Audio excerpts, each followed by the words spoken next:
There was a moment when you had no name, no history, no memory, no identity. You had no fears, desires, ambitions, nor dreams. You had no opinion about life. You were not even aware that you existed. You were just a zygote, a single cell, a small sphere of organic matter, without form, without a face, without a past. Undeniably you, but still unrecognizable as someone. There were no thoughts there, no choices, no suffering, but there was also no pleasure. Think about that for a moment. Really think about it. Before you became you, there was a version of you that couldn't think, couldn't feel, couldn't want. A version that was pure biological machinery, nothing more than chemical reactions in a warm, dark space. And yet, that thing was you. Not a proto-you, not a potential you. You. The same continuity of matter that is reading these words right now was once just a microscopic accident of cellular division. From this minimal biological structure, something began to happen. Slowly at first, then vertiginously, cells divided, tissues organized, protuberances appeared where arms and legs would one day be. A primitive brain began to form. But here's what they don't tell you. During those early weeks, you had a tail. You had gill-like structures. Your developing body cycled through evolutionary history, briefly resembling a fish, then something amphibian-like. You were a biological memory replaying millions of years of mutation and survival. And in those early stages, you couldn't have survived alone, not for a second. You were a parasite, completely dependent, extracting nutrients, altering the body that contained you, causing nausea, pain, exhaustion. There was a moment when you were just a fetus, an incomplete, fragile body, dependent, totally contained within another person's body. You were alive, but you were not independent. You existed, but you did not sustain yourself. You were formed, but far from finished. Your eyes were fused shut. Your lungs were filled with fluid. If you had been removed from that environment even a few weeks too early, you would have drowned in air.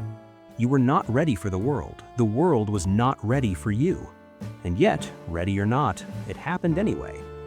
And then, one day, you were born, suddenly torn from a closed, warm, protected environment and thrown into an open, hostile, cold, noisy, and unpredictable world. From that moment on, you began to breathe on your own, to bleed, to feel pain, to feel hunger, to feel fear, to fall ill, to age. And since then, you have lived inside another womb, not a biological one, but an existential one, the womb of the human condition, a space from which one cannot exit while alive, a space where everything that lives inevitably wears down, deteriorates, and dies. Let me be more specific. From the moment you were born, your cells began dying, not metaphorically, literally. Your body started accumulating damage at a molecular level, telomeres shortening with each cell division, DNA accruing copying errors, proteins misfolding. Aging isn't something that happens to you later. It has been happening since the beginning. You have been dying your entire life. And you know this. Deep down, you know this. Every mirror shows you the evidence. Every photograph from 5 years ago is a document of a person who no longer exists. The child you were is dead. The teenager you were is dead. The person you were last year is, in some fundamental sense, gone. And the person you are now, also dying. Right now, as you read this. If this description of the body, of flesh, of dependence, and of decay causes you discomfort, if it awakens a strange sensation of repulsion mixed with recognition, then you have already caught a glimpse of one of the most unsettling concepts of contemporary philosophy, a concept called abjection. In the 1980s, the philosopher, psychoanalyst, and literary critic Julia Kristeva published a work titled Powers of Horror. In this book, she develops a deeply disturbing idea, the notion of abjection. Simply put, abjection is that visceral, almost automatic reaction we feel in the presence of things that remind us of the fragility, materiality, and finitude of our bodies. Blood out of place, vomit, feces, decomposing bodies, open wounds, the smell of death. None of this is foreign to the human being. All of it is part of what we are, and precisely for that reason, it causes us such discomfort. But let's go deeper. Why does a corpse horrify us? Not because it's alien, because it's us. It's what we will become. When you see a dead body, you're not looking at something other, you're looking at a preview, a prophecy written in flesh. That rigid, cold thing was once warm. It once had thoughts, plans, people it loved. It once worried about trivial things, traffic, bills, what to eat for dinner. And now, it's that. An object, meat, matter returning to its basic state. And the horror, the real bone-deep horror, is that this transformation is inevitable. You will be that. Everyone you love will be that. Every person you've ever passed on the street will be that. We construct our identity by establishing boundaries between what we are and what we are not, between the acceptable and the unacceptable, between the clean and the dirty, between the living and the dead. The problem is that these boundaries are fragile, and abjection arises exactly when they break, when you see your own blood outside your body, when you sense the smell of your own future decomposition, when you realize that what you reject is also you. Have you ever cut yourself and watched the blood pool on your skin? Really watched it? There's a moment, brief but unmistakable, where you experience a kind of vertigo. That red fluid is you. It's supposed to be inside, hidden, circulating, keeping you alive. But now it's out here, exposed, wrong. It's the same substance, but context has changed everything. Inside, life. Outside, contamination. Or consider this. You produce about 1 liter of saliva per day. You swallow it constantly without thought. But if you were to spit into a glass, let it accumulate, and then drink it, revulsion. Immediate, visceral revulsion. Why? It's the same substance. It was in your mouth seconds ago. But now that it's crossed the boundary, separated from you, it has become abject. It has become other. This is the fragility Kristeva speaks of. The self is not a fortress. It's a negotiation, a constant, exhausting performance of boundary maintenance. Abjection is not merely disgust. It is a threat to the very idea of identity. It reveals that the organized, rational, controlled self is sustained by a constant denial of what we biologically are. We spend our entire lives trying to forget that we are flesh, that we are fluids, that we are organisms subject to failure, disease, and death. We speak little about this. We hide it. We camouflage it with distractions, productivity, entertainment, and status. Think about how much effort goes into maintaining the illusion. Showers, deodorant, toothpaste, perfume, makeup, toilets hidden in private rooms, bodies covered in clothing, hospitals and nursing homes that sequester the sick and dying, funeral homes that drain corpses of blood and fill them with chemicals to make them look peaceful. All of it designed to help us forget what we are. But when the illusion breaks, when the materiality of the body imposes itself, subject and object become confused. The body ceases to be mine and becomes that. You see it in the faces of people visiting loved ones in hospitals, that look of barely concealed horror when confronted with the tubes, the waste, the smell, the involuntary sounds. They love this person, but the body has betrayed the illusion. The person has become meat. Abjection reminds us of something fundamental.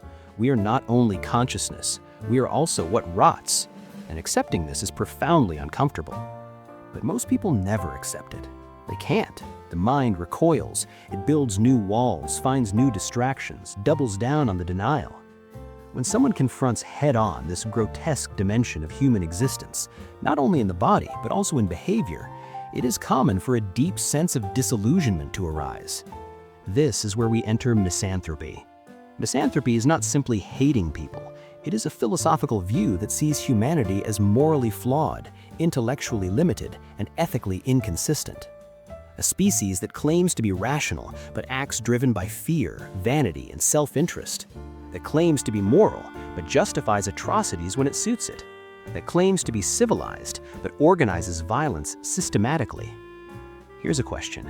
Have you ever noticed how humans react when resources become scarce? Not in movies, in reality. During disasters, during famines, during economic collapse, the veneer of civilization, the politeness, the laws, the shared understanding evaporates almost instantly. People hoard, people steal, people hurt each other for canned food and bottled water.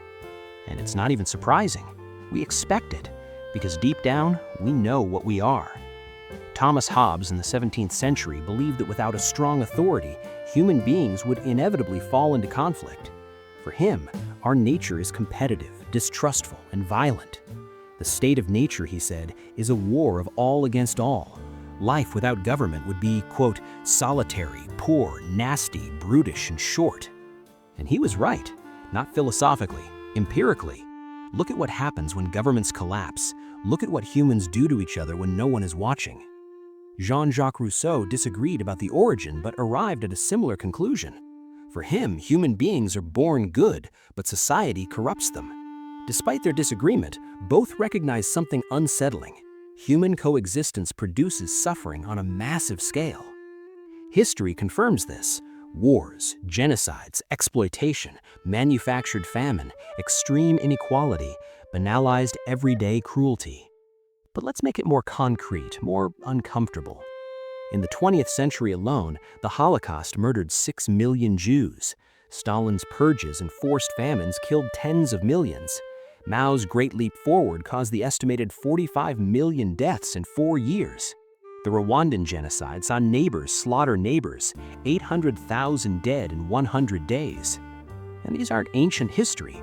These happened within living memory. People alive today survived these events. People alive today perpetrated these events. Normal people. People with families. People who loved music, told jokes, celebrated holidays. They also tortured children. They also burned people alive. They also raped, mutilated, and murdered. Not because they were monsters, because they were human. You don't have to look far, just look around. The phone in your pocket was assembled by people working in conditions so horrific that factories installed suicide nets. The chocolate you eat is harvested by child slaves. The clothes you wear were sewn by workers paid pennies per day. You know this. Everyone knows this. And yet, consumption continues. Not because people are evil, because people are very, very good at not thinking about things that are inconvenient to think about. Misanthropy is not born of gratuitous hatred, but of continuous observation of destructive behavioral patterns. And when this view deepens, it can lead to an even more disturbing question. What if the problem were not only how we live, but the fact that we live at all? Antinatalism is a philosophical position that assigns negative value to birth. It is not a personal choice to not have children. It is a moral assertion. To bring a conscious being into the world is to inevitably expose it to suffering. The main name associated with this idea is the philosopher David Benatar. The central argument is simple but unsettling. Existence contains more suffering than pleasure. Physical pain, anxiety, fear, frustration, loss, boredom, bodily decline, death. Even under the best possible conditions, no one escapes this. Think about your own life, not the highlights you post on social media, your actual life. How many hours have you spent in genuine joy, in moments so perfect you wished they would never end? Now compare that to the hours spent in anxiety about the future, in regret about the past, in physical pain, headaches, illness, injury, in boredom, in frustration, in loneliness, in the grinding repetition of work, in the fear of loss, in the actual experience of loss. Benatar also points out something even more uncomfortable. We overestimate how good life is. Our brains have biases. We remember good moments more easily. We rationalize suffering. We normalize everyday pain. This does not eliminate the fact that it is always present. You've probably heard someone who just went through something terrible say, "I'm just glad it's over." A surgery, a job they hated, a toxic relationship. Notice that phrasing. They're not happy because something good happened. They're happy because something bad stopped happening. Absence of suffering masquerading as presence of happiness. Most of what we call happiness is just relief. Relief that the pain stopped, relief that the anxiety lifted, relief that the dread didn't materialize. But relief from suffering is not the same as actual well-being. It's just less bad. Benatar's most famous argument is the asymmetry argument. The presence of pain is bad. The presence of pleasure is good. The absence of pain is good, even if no one experiences it. The absence of pleasure is not bad if there is no one deprived of it. In other words, not existing is not a tragedy. Existing and suffering is. This argument sounds strange because it confronts deeply rooted intuitions, but it raises an ethical question that is difficult to ignore. If we know that life involves inevitable suffering, do we have the right to impose this on someone who cannot consent? Let me make this even clearer. Imagine you have the power to create a conscious being. You know with absolute certainty that this being will experience physical pain, experience heartbreak, experience loss, watch people they love die, grow old and watch their own body fail, eventually die, possibly in fear or agony. You also know they will experience joy, love, beauty. The question is, does the second part justify the first? And more importantly, who are you to make that choice for them? They cannot consent. They cannot refuse. They cannot say, "No, thank you, I'd rather not take that risk." By the time they exist, it's too late. The decision has been made for them. Parents say, "I wanted to give them the gift of life." But you cannot give a gift to someone who doesn't exist. Before conception, there is no person being deprived of the joys of existence. There is just nothing. No absence, no longing, no loss. After conception, there is a person who will suffer, guaranteed, no exceptions. Is that a gift, or is it imposition? Antinatalism is not born from contempt for humanity. Paradoxically, it is born from compassion, from the refusal to inflict unnecessary pain. The people most opposed to antinatalism are often the same people who will say, "I would never bring a child into this world the way things are." During economic collapse, during war, during climate catastrophe, they recognize that conditions matter, that creating a conscious being in certain circumstances is cruel. Antinatalists simply ask, are the conditions ever good enough to justify guaranteeing someone a lifetime of suffering and death?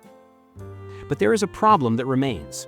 Even if humanity ceased to exist, life would continue in other forms. Suffering is not exclusive to human beings. It is part of the very dynamics of life. Existence is combustion. Everything that lives burns. Consider the animal kingdom. Every predator eats its prey alive. Zebras are disemboweled by lions while still conscious. Gazelles are torn apart by wild dogs piece by piece. Fish are swallowed whole by larger fish, slowly digesting in acid. Nature is not wise. Nature is not kind. Nature is indifferent. And animals, unlike humans, cannot rationalize their suffering. They cannot find meaning in it. They cannot tell themselves it will get better. They just suffer in raw, unprocessed terror and agony. Billions of sentient beings right now experiencing fear and agony, and they will be replaced by billions more in an endless cycle. There is none. Life does not have a purpose. It simply is, a self-perpetuating chemical process that creates experience, including the experience of suffering, as a byproduct. And yet, we are the only known species capable of reflecting on this, capable of feeling empathy for pains that do not yet exist, capable of creating philosophies not to destroy, but to alleviate, understand, and transform. Perhaps this is our deepest contradiction. We are fragile, grotesque, and flawed, but we are also capable of lucidity, compassion, and the creation of meaning. We did not choose to be born, but we choose how to deal with the fact that we are here. Here's what I want you to sit with. You exist. You did not consent to this, but here you are. You will suffer. This is guaranteed. You will die. Also guaranteed. Everyone you love will die. Guaranteed. And in the long view, the very long view, none of it will matter. The sun will expand and consume the earth. Every trace of human civilization will be erased. Every word ever written, every child ever born, every love ever felt, gone. So what do you do with that? Some people turn away. They build the walls higher, the distractions louder, the denial deeper. Some people break. The weight becomes unbearable, and they choose exit. But some people, perhaps you, Stare directly into it, accept it, and then make a strange, defiant choice. To care anyway, to create beauty anyway, to love anyway, to reduce suffering anyway. Not because it matters in some cosmic sense, but precisely because it doesn't. And perhaps, in the end, human greatness does not lie in denying the absurdity of existence, but in facing it, and still trying to live in a way that is less cruel, less blind, less indifferent. This is the tension that never resolves, and perhaps never should. Because if you've truly understood what we've discussed, if you felt the weight of abjection, the despair of misanthropy, the ethical vertigo of antinatalism, and you're still here, still reading, still thinking, then you've already made your choice. You have chosen consciousness over comfort, truth over consolation. And that choice, futile as it may be, is the only thing that has ever separated us from the meat we are. You who have made it this far already are part of this. This channel is sustained by a rare community, lucid, courageous people who do not shy away from difficult questions. If you feel that you belong here, become a member of the channel. It is the most direct way to keep this project alive, and it also gives you access to exclusive content and dialogues. To those who are already members, thank you. You are the backbone of all this. And for those who seek more, I leave a serious invitation. Pessimistic philosophy, the lucid darkness, is not a course for everyone. It is a dive without anesthesia into the harshest truths of existence. Only enter if you are ready. The link is in the description. If you want to support in another way, super thanks also helps a lot. But simply by watching, commenting, or sharing, you are already part of it. And here, that matters. Thank you very much.